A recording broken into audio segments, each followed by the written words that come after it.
बिस्मिल्लाहिर्रहमानिर्रहीम। आज हमारा जो लेक्चर है वो इलेक्ट्रिक फील्ड लाइंस और electric lines of forces, electric lines of force. उससे पहले मैं आपको बताना चाहता हूँ जो हमने लास्ट लेक्चर में पढ़ा था वो हमने पढ़ा था इलेक्ट्रिक फील्ड और फील्ड ऑफ फोर्स। थोड़ा सा इसको मैं रिव्यू करता जाऊँ। इलेक्ट्रिक फील्ड क्या था कि किसी भी चार्ज के इर्द गिर्द का वो इलाका, वो स्पेस, वो रीजन जहां तक वो किसी दूसरे चार्ज पे अपना असर डाल सके। असर डालना इससे मुराद क्या है? अट्रैक्शन या रिपल्शन। यानी किसी भी चार्ज के इर्द गिर्द का वो इलाका जहां तक वो किसी दूसरे चार्ज को अट्रैक्ट या रिपेल कर सके, उस स्पेस या उस रीजन को, किसी चार्ज के इर्द गिर्द वो जो स्पेस या जो वो रीजन होगा उसको क्या कहा जाएगा? इलेक्ट्रिक फील्ड कहते हैं। उसके लिए मैंने आपको बताया था कि आपके पास दो चार्जेस एक होता है आपका सोर्स चार्ज, एक होता है आपका टेस्ट चार्ज। सोर्स चार्ज को पॉइंट चार्ज भी कहा जाता है, पॉजिटिव भी होता है, नेगेटिव भी होता है। टेस्ट चार्ज हमेशा हम पॉजिटिव ही देते हैं, पॉजिटिव ही दिया जाता है। क्यों? वो कन्वेंशन रिवायत है, शुरू से ये चलता आ रहा है कि टेस्ट चार्ज को पॉजिटिव ही दिया जाता है, नेगेटिव भी दिया जा सकता है ऐसा, लेकिन फिर ये फिर इलेक्ट्रिक फील्ड लाइन की डायरेक्शन मुकम्मल चेंज हो जाएगी। लेकिन ये जो हम उसी को चलते हैं, जो कन्वेंशन चलती आ रही है, सोर्स चार्ज आपका पॉजिटिव भी हो सकता, पॉजिटिव भी होता है, नेगेटिव भी होता है। लेकिन टेस्ट चार्ज कन्वेंशन है, रिवायत है, तो उसको क्या दिया जाता है? पॉजिटिव दिया जाता है। Source charge is always larger than, source charge हमेशा greater than test charge, test charge से हमेशा greater। यानी आप यूं समझ लें, इस इलेक्ट्रिक फील्ड में हमने दो चीजें पढ़ी थी कि दो क्वेश्चन राइज हुए थे। पहला क्वेश्चन ये था कि जो चार्ज दूसरे चार्ज को अट्रैक्ट या रिपेल करता है, ये अट्रैक्शन या रिपल्शन की जो फोर्स है, इसका ओरिजिन कहाँ है? इसका ओरिजिन कहाँ है?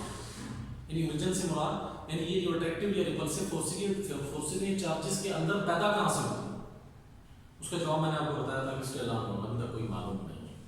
अट्रैक्शन या रिपल्शन हो रही है ये तो मालूम है, लेकिन ये फोर्सेस जो अट्रैक्शन या रिपल्शन की जो फोर्सेस है ये पैदा कहाँ से हो रही है, इसके बारे में अभी तक हतमी तौर पे मालूम नहीं है। दूसरा क्वेश्चन ये था कि आपकी ये जो फोर्सेस हैं ये एक चार्ज से दूसरे चार्ज तक ट्रांसमिट किस तरह होती है? तो ये ट्रांसमिट होना, ये जो एक फोर्स एक चार्ज से दूसरे चार्ज तक ट्रांसमिट होती है, ये बेसिकली इलेक्ट्रिक फील्ड या इलेक्ट्रिक फील्ड लाइंस की मदद से ट्रांसमिट होती है। अभी हम इलेक्ट्रिक फील्ड को तो हम तफसील से पढ़ लिया था, इलेक्ट्रिक फील्ड लाइंस को थोड़ा हम तफसील से पढ़ेंगे। तो ये मैं बता रहा हूं कि कोई भी चार्ज किसी भी जगह होगा तो उसके इर्द गिर्द उसका फील्ड एग्जिस्ट करता है। इसी फील्ड की वजह से वो करीब आने वाले किसी भी दूसरे चार्ज पे अपना असर डालता है। असर डालने से मुराद अट्रैक्शन या रिपल्शन करता है। ये जो चार्ज जिसका फील्ड एग्जिस्ट करता है और जिसकी इन्फ्लुएंस को चेक करने के लिए किसी दूसरे चार्ज को उसके करीब लाया जाता है, उस चार्ज को सोर्स चार्ज या पॉइंट चार्ज कहते हैं। और जिस चार्ज को इस फील्ड को टेस्ट करने के लिए जिसका फील्ड टेस्ट किया जाता है वो सोर्स चार्ज या पॉइंट चार्ज कहलाता है। और जिस दूसरे चार्ज को इसके फील्ड को चेक करने के लिए, टेस्ट करने के लिए लाया जाता है, उस असर को देखने के लिए लाया जाता है, उस चार्ज को कौन सा चार्ज कहते हैं? टेस्ट चार्ज या सोर्स चार्ज है, या इसको आप क्या कहेंगे? पॉइंट चार्ज भी कह सकते हैं। ये आपका टेस्ट चार्ज, इसको यूनिट पॉजिटिव चार्ज भी कहते हैं।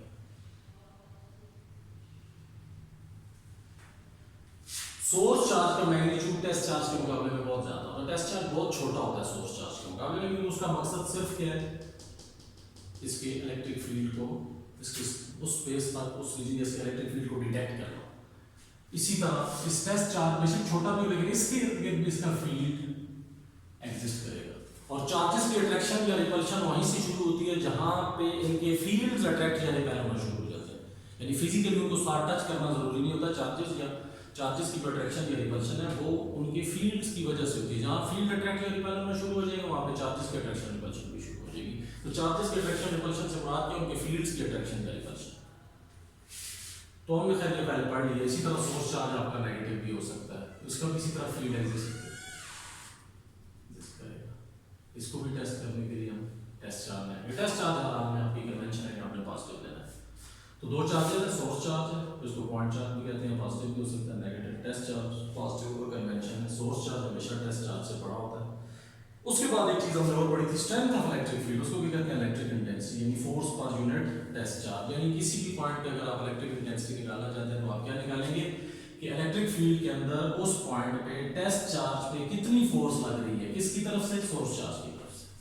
Force per unit particle charge by the source charge at any point. यानी किसी भी पॉइंट पे आप अगर इलेक्ट्रिक इंटेंसिटी निकालना चाहते हैं तो आप क्या निकालेंगे, आप ये निकालेंगे कि उस पॉइंट पे, जिस पॉइंट पे आप इलेक्ट्रिक इंटेंसिटी निकालना चाहते हैं, उस पॉइंट पे टेस्ट चार्ज पे कितनी फोर्स लग रही है सोर्स चार्ज की तरफ से। ये वेक्टर क्वांटिटी है, इसकी यूनिट हमने पढ़ी थी न्यूटन पर कूलम में। इसकी डायरेक्शन किधर होती है, जिधर फोर्स की, इलेक्ट्रिक फोर्स की डायरेक्शन होती है। खाली हमने पढ़ी। अब आ गया जी हमारे पास इलेक्ट्रिक फील्ड लाइंस और इलेक्ट्रिक लाइंस ऑफ फोर्स। सवाल ये पैदा होता है कि वो जो इलेक्ट्रिक फील्ड किसी चार्ज के इर्द गिर्द एग्जिस्ट कर रहा है वो किस तरह का होगा, फिजिकली वो किस तरह नजर आएगा, विजुअली किस तरह नजर आएगा, उसकी विजुअल रिप्रेजेंटेशन किस तरह की होगी। तो ये जो इलेक्ट्रिक फील्ड लाइंस है ये बेसिकली आपके पास क्या है, ये विजुअल रिप्रेजेंटेशन है किसका, इलेक्ट्रिक फील्ड का। यानी जाहिरी नुमाइश है इलेक्ट्रिक फील्ड का। अगर आप इलेक्ट्रिक फील्ड को जाहिरी तौर पर देखना चाहें तो आपको electric field lines, electric field जाहिरी तौर पर किस फॉर्म में नजर आएगी, इलेक्ट्रिक लाइंस की फॉर्म, लाइंस की फॉर्म में नजर आएगी। तो ये इलेक्ट्रिक फील्ड लाइंस बेसिकली आपकी विजुअल रिप्रेजेंटेशन है, जाहिरी नुमाइश है किसकी, इलेक्ट्रिक फील्ड। क्योंकि जाहिर बात है इलेक्ट्रिक फील्ड एग्जिस्ट करता है तो ये सवाल भी उठता है कि वो किस शक्ल में एग्जिस्ट करता है, किस तरह का होता है, देखने में कैसा है। दूसरे एक और चीज ये हम कह सकते हैं कि इलेक्ट्रिक फील्ड लाइन एक मैप है that gives information about strength and direction of electric field। ये एक ऐसा नक्शा है, एक ऐसा मैप है जो हमें इंफॉर्मेशन देती है किसके बारे में, स्ट्रेंथ और direction of electric field, electric field की स्ट्रेंथ और इलेक्ट्रिक फील्ड की डायरेक्शन के बारे में। एक ऐसा मैप है, एक ऐसा नक्शा है, एक ऐसा तरीका है कि जो हमें इलेक्ट्रिक फील्ड की स्ट्रेंथ और डायरेक्शन के बारे में मालूमात देती है। पहले हम डिस्कस करेंगे स्ट्रेंथ। स्ट्रेंथ में आप ये ध्यान में रखिएगा कि जितना आप सोर्स चार्ज के करीब रहेंगे इलेक्ट्रिक फील्ड का स्ट्रेंथ उतना ज्यादा होगा। जाहिर बात है जितना आप चार्ज के करीब होंगे अट्रैक्शन रिपल्शन ज्यादा होगी, ये उतनी बड़ी समझने वाली बात नहीं है। जितना चार्ज के करीब रहेंगे उतनी अट्रैक्शन की रिपल्शन ज्यादा होगी। जितना चार्ज से दूर जाते जाएंगे सोर्स चार्ज से उतना आपका इलेक्ट्रिक फील्ड वीक होता जाएगा, स्ट्रेंथ उतनी वीक होती जाएगी। ये तो हो गया स्ट्रेंथ की बात। अब आगे डायरेक्शन, अब आगे डायरेक्शन। अब डायरेक्शन के लिए हम क्या करते हैं, हम दोनों सोर्स चार्जेस को लेते हैं। पहला सोर्स चार्ज हम लेते हैं पॉजिटिव सोर्स चार्ज। उसके लिए हम इस तरह करते हैं कि मुख्तलिफ पॉइंट्स पे हम टेस्ट चार्ज रखते हैं, टेस्ट चार्ज को मुख्तलिफ पोजीशंस पर रखते हैं।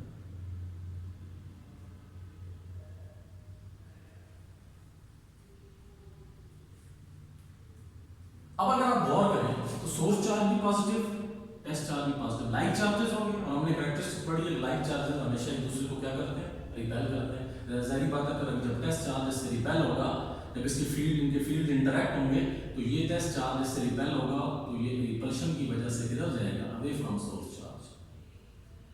किसी भी पॉइंट पे अगर आप पॉजिटिव टेस्ट चार्ज को रखेंगे वो पॉजिटिव चार्ज टेस्ट चार्ज क्या होगा, रिपेल होगा, अवे रिपेल होगा।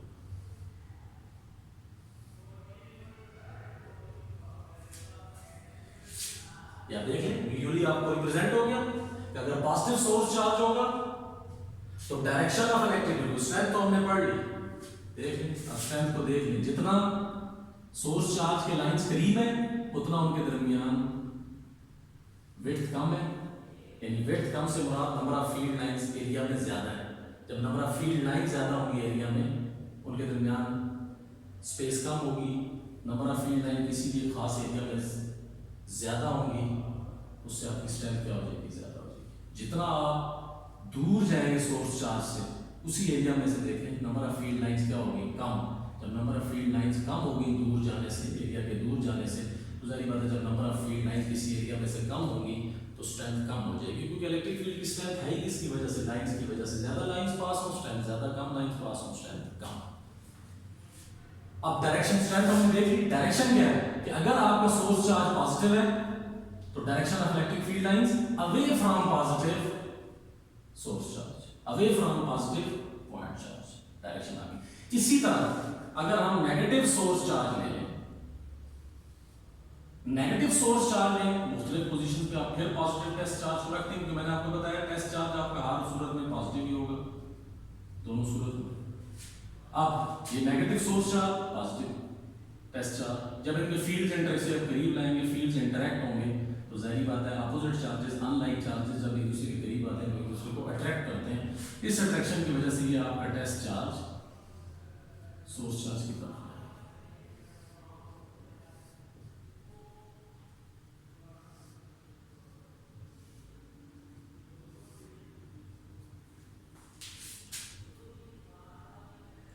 आप देख लें जितना चार्ज के करीब है उस एरिया में से नंबर ऑफ फील्ड लाइन ज्यादा पास होगी, फील्ड लाइंस की वजह से स्ट्रेंथ ज्यादा, जितना उसके दूर है नंबर ऑफ फील्ड लाइंस कम होंगी, स्ट्रेंथ कम होगी, इंटेंसिटी कम होगी। तो जितना आप सोर्स चार्ज के करीब होंगे इलेक्ट्रिक इंटेंसिटी उतनी ज्यादा होगी, जितना आप सोर्स चार्ज से दूर जाएंगे इलेक्ट्रिक इंटेंसिटी कम होती जाएगी। डायरेक्शन भी देख लें, अगर पॉजिटिव सोर्स चार्ज है तो electric field lines away from source charge है, अगर नेगेटिव सोर्स चार्ज है तो इलेक्ट्रिक फील्ड लाइंस की डायरेक्शन टुवर्ड्स सोर्स चार्ज। तो हम ये कह सकते हैं, यहां से हम निकाल सकते हैं एक बात कि इलेक्ट्रिक फील्ड लाइंस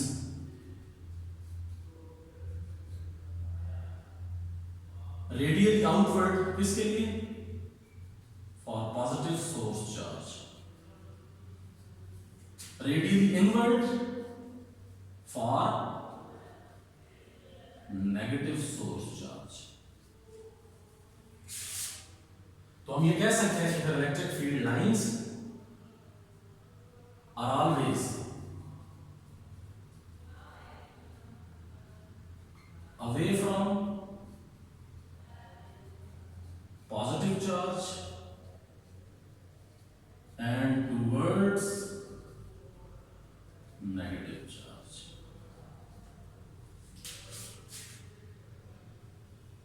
अब radially along the radius, radially मतलब along, यानी मैं मिसाल देता हूं, आप यहां पे एक सर्कल ड्रा करते हैं इमेजिनरी सा,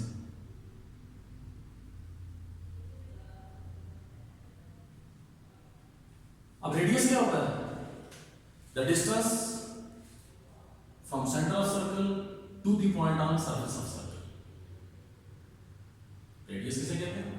the distance of any point on surface of circle from centre of circle. कोई भी ऐसा पॉइंट जो सरफेस ऑफ सर्कल पे उसका सेंटर ऑफ सर्कल से जो डिस्टेंस होगा उसको क्या कहा जाएगा? रेडियस। रेडियस वेक्टर क्वांटिटी होती है। वेक्टर क्वांटिटी के लिए आपको क्या चाहिए होता है? मैग्नीट्यूड और डायरेक्शन। तो इसका मैग्नीट्यूड क्या होगा? The distance between centre of circle and the point on surface of circle. जो सरफेस ऑफ सर्कल पे पॉइंट है उसके दरमियान और सेंटर ऑफ सर्कल के दरमियान जो डिस्टेंस होगा वो मैग्नीट्यूड हो जाएगा। और डायरेक्शन रेडियस की किधर होती है? Always away from centre towards surface. Direction of radius हमेशा किधर होती है? Away from centre towards surface. Direction आ गई, radius is always directed away from centre towards surface. और मैग्नीट्यूड क्या होगा? The distance between centre of circle and point on surface of circle. अब ये देख लें हर जगह पे ये along the रेडियस है, सेंटर से सरफेस along the रेडियस है, और है आउटवर्ड, लिहाजा फिर हम रेडियली आउटवर्ड कह देते हैं। और अगर इसी तरह यहां पे हम एक सर्कल ड्रा करें,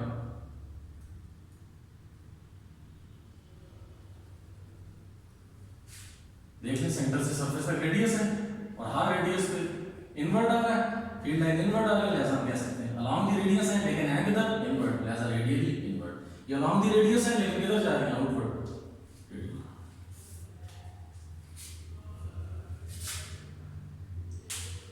तो इसका मतलब ये हुआ कि इलेक्ट्रिक फील्ड लाइन कब बनी? जब आपका चार्ज पॉजिटिव सोर्स चार्ज था, तब टेस्ट चार्ज जब अवे गया तब फील्ड लाइन बनी। और वो फील्ड लाइन किसको शो कर रही है? टेस्ट चार्ज के पाथ आउटवर्ड था तो फील्ड लाइन आउटवर्ड। जब टेस्ट चार्ज का पाथ इनवर्ड था, जब नेगेटिव सोर्स चार्ज था, तो उस वक्त आपकी फील्ड लाइन इनवर्ड बनी। इसका मतलब ये हुआ कि फील्ड लाइन बेसिकली किसको शो कर रही है? टेस्ट चार्ज के पाथ को। तो हम कह सकते हैं फील्ड लाइन को अगर हम डिफाइन करना पड़े तो path along which a unit positive charge यानी test charge moves in an electric field। तो इसका मतलब ये है कि इलेक्ट्रिक फील्ड लाइन कब बनेगी? इलेक्ट्रिक फील्ड लाइन तब बनेगी जब आपका टेस्ट चार्ज किसी मखसूस पाथ पे मूव करेगा। अगर वो पाथ आउटवर्ड है तो इलेक्ट्रिक फील्ड लाइन आउटवर्ड है in case of positive point charge, और अगर वो इनवर्ड है तो इलेक्ट्रिक फील्ड लाइन इनवर्ड है in case of negative source charge. तो path along which unit positive charge test charge moves in an electric field कहता है वो पाथ जिसमें आपका unit positive charge test charge electric field के अंदर move करे, उस पाथ को क्या कहेंगे? is called electric field line of forces। और ये जो इलेक्ट्रिक फील्ड लाइंस हैं रेडियली आउटवर्ड होंगी किसके लिए? पॉजिटिव पॉइंट चार्ज के लिए, और रेडियली इनवर्ड होंगी किसके लिए? For negative point charge, negative source charge. ये तो था हम अलग-अलग दोनों सोर्स चार्जेस को देख रहे थे। कहता है एक केस है अगर हम किसी जगह दोनों ऑपोजिट पॉइंट चार्जेस को एक दूसरे के करीब ले आए, मसलन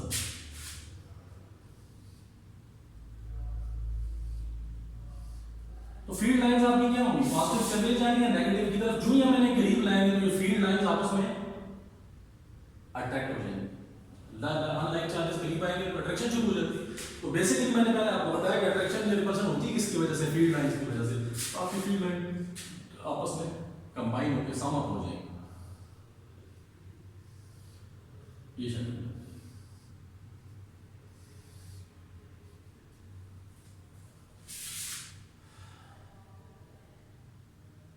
हालांकि एक्चुअल डायरेक्शन क्या थी? स्ट्रेट। पॉजिटिव के लिए किधर थी? Away from charge. नेगेटिव के लिए किधर थी? Towards charge. इनकी जो एक्चुअल डायरेक्शन है इलेक्ट्रिक इंटेंसिटीज की, उसको कौन शो करेगा? उसको शो करेगा tangent, tangent to the circle show. देख ले, पॉजिटिव के लिए अवे था, लिहाजा उसका टेंजेंट अवे होगा। नेगेटिव के लिए, negative electric field lines due to negative point charge किधर होती है? टुवर्ड्स सोर्स चार्ज, लिहाजा उनकी इलेक्ट्रिक इंटेंसिटी आपकी क्या होगी? Towards source charge. तो आप ये कह सकते हैं कि electric field line electric intensity की डायरेक्शन अगर आपको कंबाइंड, जब दोनों पॉइंट चार्जेस का फील्ड कंबाइन हो, उस वक्त अगर आप इलेक्ट्रिक फील्ड लाइंस की डायरेक्शन लेना चाहते हैं इलेक्ट्रिक इंटेंसिटी की, तो उनको कौन शो करेगा? टेंजेंट शो करेगा। टेंजेंट लाइन किसे कहते हैं? टेंजेंट लाइन वो लाइन होती है जो सर्कल को एक पॉइंट पर टच करे। आपने पढ़ा होगा tangent line, the line which touches the circle, circular surface at one point, और दूसरी खास बात कि उस पॉइंट पे वो रेडियस के साथ 90 डिग्री का एंगल है।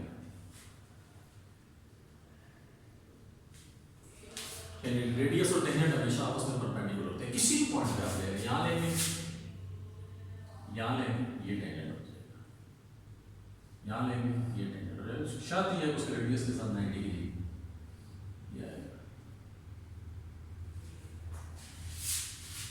इसी तरह जब आप पॉजिटिव देखें, पॉजिटिव की फील्ड लाइन स्ट्रेट आउटवर्ड थी, टेंजेंट स्ट्रेट आउटवर्ड। नेगेटिव के लिए स्ट्रेट टुवर्ड्स थी, स्ट्रेट इनवर्ड, स्ट्रेट इनवर्ड। फिर तो किसी भी पॉइंट पे जब आप दोनों फील्ड लाइंस को कंबाइन करेंगे तो उस वक्त आपके पास जो टेंजेंट होगा, किसी भी पॉइंट पे अगर आप इलेक्ट्रिक इंटेंसिटी की डायरेक्शन लेना चाहते हैं तो उस पॉइंट पे इलेक्ट्रिक इंटेंसिटी की डायरेक्शन को कौन शो करेगा? Tangent at that point.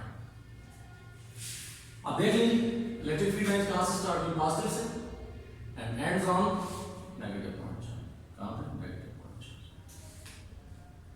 अच्छा, एक चीज तो मैंने आपको बता दी कि किसी एक पॉइंट पे अगर आप इलेक्ट्रिक इंटेंसिटी की डायरेक्शन निकालना चाहते हैं तो आप क्या करेंगे? आप उस पॉइंट पे टेंजेंट ड्रा करेंगे। जो उस पॉइंट का टेंजेंट होगा वो इलेक्ट्रिक इंटेंसिटी की डायरेक्शन शो करेगा। अगर आप टोटल इलेक्ट्रिक इंटेंसिटी का मैग्नीट्यूड निकालना चाहते हैं तो फिर आप क्या करेंगे? Total electric intensity due to positive point charge और electric intensity due to negative point charge, दोनों को आप ऐड करेंगे तो आपके पास उस पॉइंट की टोटल इलेक्ट्रिक इंटेंसिटी का मैग्नीट्यूड आ जाएगा। At any point, total intensity is equal to sum of intensities due to positive point charge and due to negative point charge। यानी इसका मतलब ये हुआ कि अगर आप टोटल इलेक्ट्रिक इंटेंसिटी किसी पॉइंट पे निकालना चाहते हैं तो आप पॉजिटिव पॉइंट चार्ज की जो इलेक्ट्रिक इंटेंसिटी उस पॉइंट पे, जो नेगेटिव पॉइंट चार्ज की इंटेंसिटी, दोनों को ऐड करेंगे तो आपके पास टोटल इलेक्ट्रिक इंटेंसिटी आ जाएगी। और दूसरी चीज मैं आपको बता चुका हूँ कि direction is given by tangent at that point. किसी भी पॉइंट पे आप डायरेक्शन निकालना चाहते हैं तो डायरेक्शन उस पॉइंट पे कौन देगा? टेंजेंट एट दैट पॉइंट देगा। टेंजेंट लाइन कौन सी लाइन होती है? जो सर्कल को एक पॉइंट पे टच करे, और जिस पॉइंट पे टच करे उस पॉइंट पे उसका रेडियस के साथ 90 डिग्री का एंगल होगा। टेंजेंट और रेडियस आपस में परपेंडिकुलर होते हैं। उसके बाद ये तो अपना फॉर अपोजिट पॉइंट चार्ज, जिसके लिए कहते हैं अगर आपके पास दो सिमिलर पॉइंट चार्ज आ जाए फिर क्या होगा? सही बात है, अगर आप टेस्ट चार्ज यहाँ रखें, एक टेस्ट चार्ज यहाँ रखें, तो लाइक चार्जेस है, ये भी रिपेल होगा, ये भी रिपेल होगा, और जब ये एक दूसरे के करीब आएंगे तो ये दोनों पॉजिटिव है, दोनों लाइक है, ये आपस में भी रिपेल होंगे, लिहाजा क्या होगी? ये इस तरह की शक्ल बन जाएगी।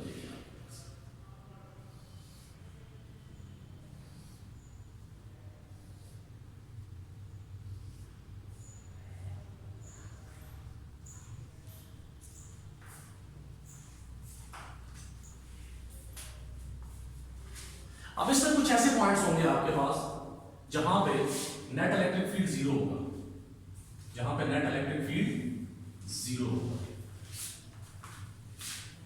उन पॉइंट्स को क्या कहेंगे, न्यूट्रल पॉइंट कहेंगे या जीरो फील्ड पॉइंट कहेंगे। उन्हें क्या कहा जाएगा, जीरो फील्ड न्यूट्रल पॉइंट्स का कह देंगे या उनको जीरो फील्ड पॉइंट्स कह देंगे। इनका मतलब है उन पॉइंट्स में नेट इलेक्ट्रिक इंटेंसिटी क्या होगी आपके पास, जीरो, क्योंकि इसमें एडिशन नहीं है, एडिशन होगी लेकिन एक जरूरी बात रिपल्शन है, तो रिपल्शन की वजह से नेट फील्ड आपका जीरो आ गया। अच्छा, उसके बाद आ गया आपके पास electric field line due to parallel plates. अब यहाँ पे पैरेलल प्लेट्स दो किस्म की हो सकती हैं, इनफाइनाइट भी हो सकती हैं और फाइनाइट भी हो सकती हैं। अगर तो आपकी पैरेलल प्लेट्स इनफाइनाइट है, यानी पॉजिटिव प्लेट भी इनफाइनाइट है और नेगेटिव भी इनफाइनाइट है, तो इलेक्ट्रिक फील्ड लाइंस आपकी मैंने पढ़ा आपकी starts from positive ends on negative, आपके पास इलेक्ट्रिक फील्ड लाइन होगी। इनफाइनाइट के लिए आपके पास पूरे का पूरा इलेक्ट्रिक फील्ड आपका यूनिफॉर्म होगा, ये आपका यूनिफॉर्म।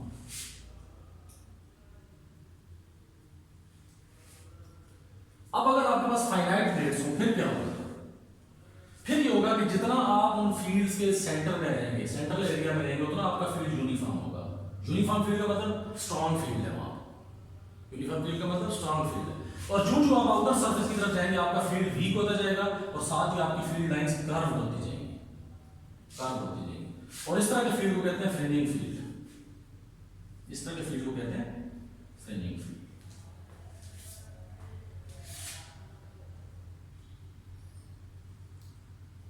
अब अगर आप इस केस में सेंटर आपके प्लेट्स के सेंटर में कोई पॉइंट है और आप कहते हैं इस पॉइंट पे टोटल इलेक्ट्रिक इंटेंसिटी निकालें, तो वही काम जिस तरह मैंने आपको बताया अपोजिट प्लेट्स के लिए, तो टोटल इलेक्ट्रिक इंटेंसिटी आपके पास क्या होगी, electric intensity due to positive plate, electric intensity due to negative.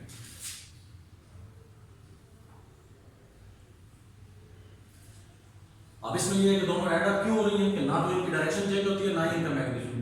अब देख लें मैग्नीट्यूड क्या है, कितना होगा सेंटर से, एक प्लेट का भी इस पॉइंट सेंट्रल पॉइंट से डिस्टेंस सेम है, दूसरी प्लेट का डिस्टेंस भी इस पॉइंट से सेम, मैग्नीट्यूड भी सेम हो गया।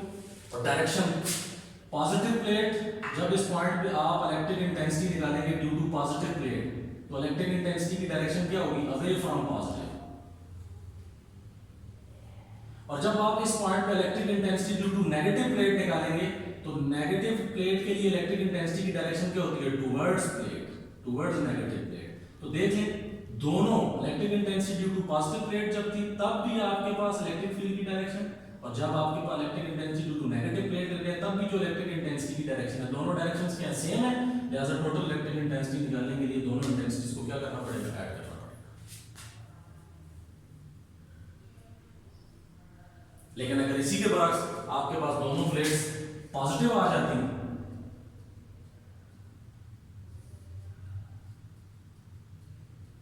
फिर क्या होगा, फिर आपने देखा जब आप इस पॉइंट पे मैग्नीट्यूड तो सेम था, यानी डिस्टेंस एक प्लेट से और दूसरी प्लेट से सेम डिस्टेंस, लेकिन जब आप electric intensity due to this positive plate निकालेंगे तो electric intensity for positive plate for positive charge direction किधर होती है, away from plate, away from positive charge. Same ये भी पॉजिटिव प्लेट है, यानी जब इसके लिए इलेक्ट्रिक इंटेंसिटी आप निकालेंगे तो वो भी क्या होगी, अवे फ्रॉम पॉजिटिव प्लेट, यानी अवे फ्रॉम पॉजिटिव चार्ज। अब आप देख लें दोनों इलेक्ट्रिक इंटेंसिटीज के आगे प्लेट सेम है लेकिन दोनों इलेक्ट्रिक इंटेंसिटीज की डायरेक्शंस क्या है, अपोजिट है, लिहाजा नेट इलेक्ट्रिक फील्ड आपका क्या हो जाएगा, नेट इलेक्ट्रिक फील्ड देने बाद दोनों इलेक्ट्रिक फील्ड वेक्टर क्वांटिटीज है, दोनों अपोजिट है, लिहाजा एक को प्लस ले लेंगे एक को नेगेटिव ले लेंगे, तो सेम प्लेट्स की वजह से आपका नेट इलेक्ट्रिक फील्ड सेंटर में क्या आ जाएगा, जीरो आ जाएगा। बात आपको समझ आ गई होगी शायद। ये देखिए दोनों प्लेट सेम है, सेंटर में पॉइंट है, डिस्टेंस तो सेम है दोनों प्लेट से, ज्यादा मैग्नीट्यूड तो सेम हो गया, लेकिन आप देखें पॉजिटिव प्लेट है तो पॉजिटिव प्लेट के लिए पॉजिटिव चार्ज की इलेक्ट्रिक इंटेंसिटी की डायरेक्शन क्या होती है, अवे फ्रॉम प्लेट, और इधर भी दूसरी प्लेट भी पॉजिटिव है उसके लिए इलेक्ट्रिक इंटेंसिटी की डायरेक्शन क्या होगी, away from plate, away from charge. आप देखें तो दोनों फील्ड लाइंस अवे हैं पॉजिटिव प्लेट से पॉजिटिव चार्ज से, लेकिन एक दूसरे के अपोजिट है, तो एक अगर पॉजिटिव है तो फिर दूसरी क्या होगी, नेगेटिव है। तो नेट फील्ड आपका क्या हो जाएगा, जीरो। इसलिए मैंने आपको बताया कि जब आप सेम चार्जेस एक दूसरे के करीब लाएंगे तो उनके दरमियान कई ऐसे पॉइंट्स होंगे जहाँ पे आपका नेट इलेक्ट्रिक फील्ड क्या होगा, जीरो। उसकी वजह क्या है, उसकी वजह यही है कि आपके पास इलेक्ट्रिक इंटेंसिटी, दोनों प्लेट से दोनों चार्जेस की वजह से जो इलेक्ट्रिक फील्ड की डायरेक्शन होती है इलेक्ट्रिक इंटेंसिटी की वो अपोजिट होती है। उसके बाद जी आपके पास कहता है electric field line on surface of metal. कहता है आप एक सरफेस ऑफ मेटल यानी कंडक्टर्स, आपको पता है मेटल या कंडक्टर में फ्री इलेक्ट्रॉन ज्यादा होते हैं। उसकी वजह क्या है, ये नहीं है कि पॉजिटिव चार्जेस नहीं होते, पॉजिटिव चार्जेस भी होते हैं लेकिन वो लैटिस में बाउंड होते हैं। लैटिस किसे कहते हैं, regular and periodic arrangement of atoms. Atoms और मॉलिक्यूल्स का जो रेगुलर और पीरियोडिक अरेंजमेंट है उसको लैटिस कहते हैं। तो पॉजिटिव चार्जेस आपके लैटिस में बाउंड होते हैं, वो सिर्फ अपने थोड़े से एम्पलीट्यूड के साथ अपनी जगह पे वाइब्रेट कर सकते हैं लेकिन वो फ्री टू मूव नहीं होते। लेकिन आपको कंडक्टर में फ्री इलेक्ट्रॉन्स फ्री मिलते हैं, फ्री इलेक्ट्रॉन्स काफी तादाद में मिलते हैं। क्यों कि इलेक्ट्रॉन्स शेल्स में होते हैं, ज़रा सी एनर्जी मिलती है और खास करके आउटर शेल के इलेक्ट्रॉन यूजुअली बाउंड होते हैं, फ्री हो जाते हैं। ऐसा कंडक्टर में जितनी कंडक्टिविटी होती है, जितना करंट कवर होता है, सारा फ्री इलेक्ट्रॉन्स की वजह से होता है, क्योंकि कंडक्टिविटी के लिए फ्री चार्जेस का होना बहुत जरूरी है। इसलिए आप ये कह सकते हैं कि कंडक्टर्स ऐसे कंडक्टर्स या मेटल्स में आपके पास हमेशा कंडक्टिविटी फ्री इलेक्ट्रॉन्स की वजह से होती है। फ्री इलेक्ट्रॉन्स आपके पास कसरत में पाए जाते हैं। पॉजिटिव चार्जेस भी होते हैं लेकिन वो फ्री टू मूव नहीं, वो लैटिस में बाउंड। अब जो ही हम एक पॉजिटिव चार्ज में मेटल सरफेस के करीब लाएंगे तो क्या होगा, इस पॉजिटिव चार्ज के अट्रैक्शन की वजह से जितने फ्री इलेक्ट्रॉन्स हैं वो इस चार्ज के करीब से करीब तक आने की कोशिश करेंगे और करीब से करीब तक वो कहां तक जा सकते हैं, सिर्फ इस मेटल की सरफेस तक, इससे आगे नहीं जा सकते। दरमियान में स्पेस है तो जहां तक जा सकते हैं।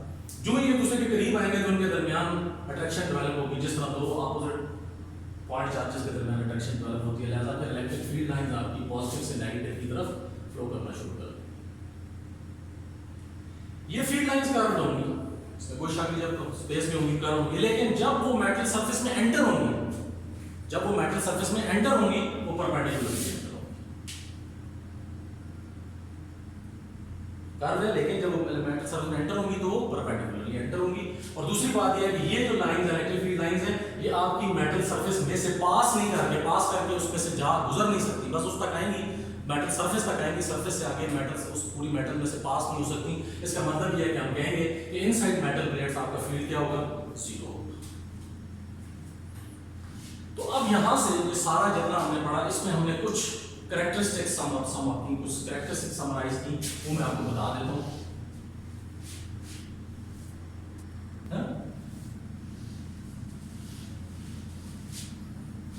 अब कुछ हमने इसकी कैरेक्टरिस्टिक्स समराइज की।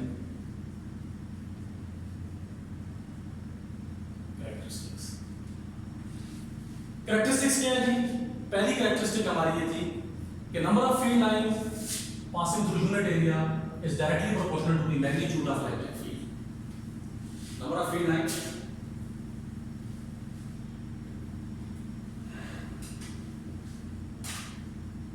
Passing through unit area is directly proportional to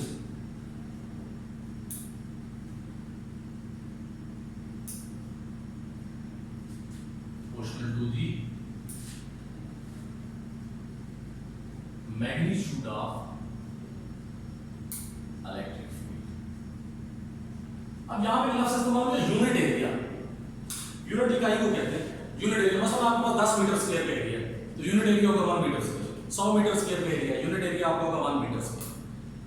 तो जो आपके पास गिवन वैल्यू, जो भी गिवन एरिया है उसका जो 1 मीटर स्क्वायर, मतलब अगर 10 मीटर स्क्वायर है तो आपका यूनिट एरिया आपके पास 1 मीटर स्क्वायर है, 100 मीटर स्क्वायर है तो आपका यूनिट एरिया 1 मीटर स्क्वायर आ जाएगा। तो ये आपका यूनिट एरिया आपका इस्तेमाल होगा। तो number of field lines passing through unit area, कोई भी आपका एरिया है उसके यूनिट एरिया में से जितनी फील्ड लाइंस पास हो रही हैं वो डायरेक्टली प्रोपोर्शनल है किसके, इलेक्ट्रिक फील्ड के। यानी इसका मतलब मैग्नीट्यूड ऑफ इलेक्ट्रिक फील्ड, यानी अगर इलेक्ट्रिक फील्ड का मैग्नीट्यूड ज्यादा है, यानी इसकी स्ट्रेंथ ज्यादा है, तो इसका मतलब है per unit area field line ज्यादा पास होगी, यानी यूनिट एरिया में से ज्यादा फील्ड लाइन पास होगी। और अगर आपका इलेक्ट्रिक फील्ड का मैग्नीट्यूड कम है, स्ट्रेंथ कम है, तो आपके यूनिट एरिया में से आपकी फील्ड लाइंस कम पास होगी। यानी इसका मतलब एक आप तरीके से और भी कह सकते हैं कि जितना आप चार्ज के करीब रहेंगे उतनी स्ट्रेंथ ज्यादा होगी।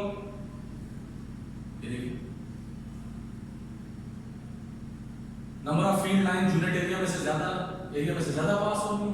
यानी अगर नंबर ऑफ फील्ड लाइन तभी ज्यादा पास हो रही है कि जब आपका इलेक्ट्रिक फील्ड का मैग्नीट्यूड ज्यादा होगा, स्ट्रेंथ ज्यादा होगी। जितना आप चार्ज के करीब रहे, हम पहले पढ़ चुके हैं, उतनी स्ट्रेंथ या ऑफ इलेक्ट्रिक फील्ड या मैग्नीट्यूड ऑफ इलेक्ट्रिक फील्ड क्या होता है, ज्यादा होता है। जितना आप चार्ज के करीब हैं उतना मैग्नीट्यूड ऑफ इलेक्ट्रिक फील्ड या स्ट्रेंथ ऑफ इलेक्ट्रिक फील्ड ज्यादा है, तो लिहाजा आपके गिवन एरिया में से फील्ड लाइंस भी ज्यादा पास होगी। जितना आप उस एरिया को दूर ले जाते जाएंगे चार्ज से, तो मैग्नीट्यूड ऑफ इलेक्ट्रिक फील्ड या स्ट्रेंथ ऑफ इलेक्ट्रिक फील्ड क्या होती जाएगी, कम, और उस एरिया में से आपकी जो पास होने वाली फील्ड लाइंस है वो भी क्या होती जाएंगी, कम होती जाएंगी। तो ये याद रखना है कि किसी एरिया में से जब नंबर ऑफ फील्ड लाइंस ज्यादा पास हो रही है तो आप समझ जाएंगे उस एरिया में आपका इलेक्ट्रिक फील्ड का मैग्नीट्यूड या इलेक्ट्रिक फील्ड की स्ट्रेंथ ज्यादा। यूनिट एरिया का मैंने आपको बता दिया है, वो 1 के लिए इस्तेमाल होता है। उसके बाद जी इलेक्ट्रिक फील्ड लाइंस हमने पढ़ा ऑलवेज स्टार्ट्स फ्रॉम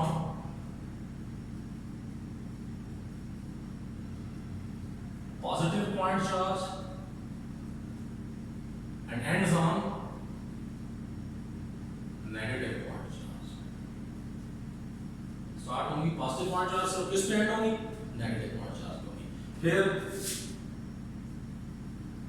तीसरा पॉइंट हमने पढ़ा है, या आप देख लें टेंजेंट वाला, टेंजेंट एट एनी पॉइंट,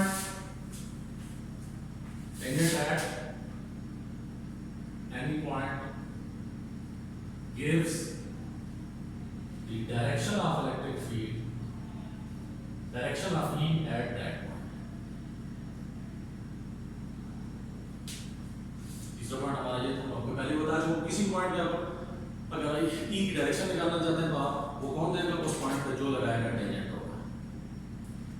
ठीक, फिर एक चौथा पॉइंट आपका कि मैंने आपको पहले बताया, where the lines are closer, जहां लाइन क्लोजर होंगी field is strong, and where lines are farther apart field will be weak। Field आपका क्या होगा, जितना मैंने आपको पहले बता दिया, जितना और वो कहाँ होता है, जितना आप चार्ज के करीब होंगे उतने इलेक्ट्रिक फील्ड लाइंस के दरमियान फासला कम होगा, जितना इलेक्ट्रिक फील्ड लाइंस के दरमियान फासला कम होगा उतना फील्ड स्ट्रांग होगा। जितना आप चार्ज से दूर जाएंगे उतना फील्ड लाइंस के दरमियान फासला बढ़ता जाएगा, फील्ड आपका कमजोर हो जाएगा, पहले 3 से 4 होगा। और आखिरी point, no two field lines intersect each other, intersect each other, because if they intersect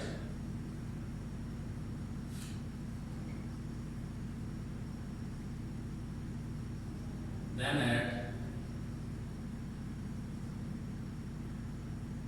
at a single point E could have more than one direction, more than one direction। यानी आपकी फील्ड लाइन दो field line cross नहीं कर सकती, अगर वो cross करें तो इसका मतलब फिर क्या होगा, कोई एक खास ऐसा पॉइंट होगा जिसमें आपकी दो फील्ड लाइंस आ जाएंगी। जब दो फील्ड लाइंस आ जाएंगी तो इसका मतलब फिर दो डायरेक्शंस आ जाएंगी, दो फील्ड लाइन होना इसका मतलब दोनों एक डायरेक्शन में, तो दोनों मुख्तलिफ डायरेक्शन में जा रही। तो एक पॉइंट के ऊपर ई की एक से ज्यादा डायरेक्शन फिजिकली पॉसिबल ही नहीं है, तो इसलिए कोई दो लाइन एक दूसरे को इंटरसेक्ट नहीं कर सकती। अगर वो इंटरसेक्ट करेंगे तो एक ही पॉइंट पे उनकी एक से ज्यादा डायरेक्शन आ जाएगी, जो कि पॉसिबल नहीं है। अच्छा, यहाँ पर मैं आपको जाते जाते बात बता दूं, अगर सपोज हुआ तो नहीं इस पर कभी वैसे ही बात कर रहा हूँ, क्वेश्चन पूछते थे कि अगर आपके पास उसी तरह ये वैसे इस टॉपिक आपका खत्म हो गया, लेकिन एक मैं फालतू चीज आपको बताता हूँ कि अगर आप कभी सवाल वैसे ही आ जाता है जहन में कि वो इसी तरह पॉजिटिव पॉइंट चार्ज जब नेगेटिव, तो अगर आपके पास टेस्ट चार्ज नेगेटिव होता फिर क्या होगा, उलट हो जाएगा। फिर electric field lines due to negative source charge किधर चली जाएंगी, अवे फ्रॉम सोर्स चार्ज, और due to positive point charge किधर हो जाएंगी, टुवर्ड्स सोर्स चार्ज, यानी उलट हो जाएंगी। इस केस में अगर आपका टेस्ट चार्ज नेगेटिव हो तो फिर इलेक्ट्रिक फील्ड लाइन आपकी start from negative ends on positive, away from negative towards positive. लेकिन इसको आपको जरूरत नहीं है, वैसे मैंने आपको बता दिया। इसलिए पॉजिटिव टेस्ट चार्ज में पहले जो था कन्वेंशन का मैंने कहा अगर ये कभी हो तो हो सकता है। तो ये आज के लिए यही था जी। इंशाल्लाह नेक्स्ट चैप्टर में नेक्स्ट जो लेक्चर होगा उसमें पढ़ेंगे इलेक्ट्रोस्टैटिक। एप्लीकेशन पर